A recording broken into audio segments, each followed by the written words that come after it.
Our Dungeon Master tip of the podcast comes from Arvindum, creating fantasy names. Hello. My memory is awful, so I don't know if I recommended this to you before, but here it goes. I'm doing 2 homebrew campaigns with maps, towns, people, the works.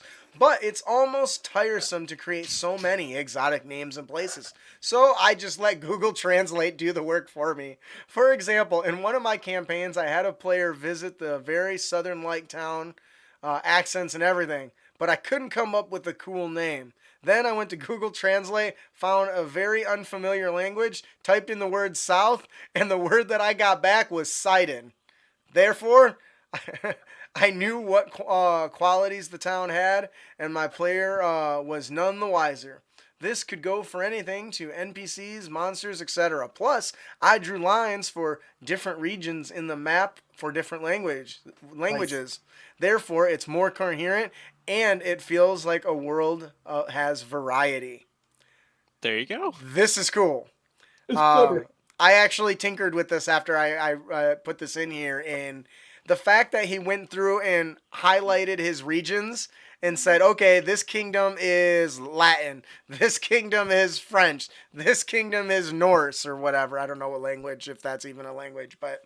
Um, and utilizing Google Translate by just typing in like the meeting, like or Hmm. the meaning of it, and coming up with something in a different language is very clever.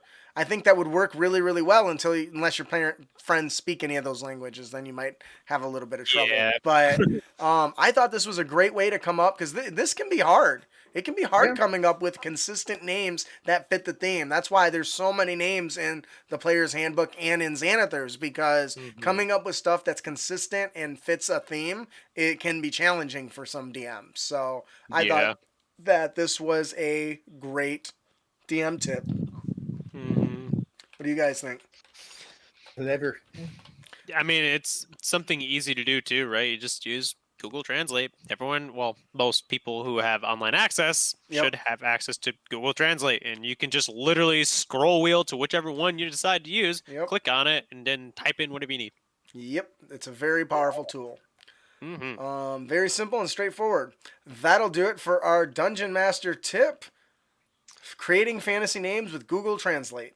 Hey, thank you so much for all your support and watching our video. We hope you enjoyed it. We are the hosts of the Crit Academy, a Dungeons and Dragons discussion podcast. Be sure to hit that subscribe button. And be sure to ring that bell. Get our latest content as we toss it out there, and it's good stuff. Everyone loves fat loots and great D&D inspiration. Keep your blade sharp and spells prepared, heroes.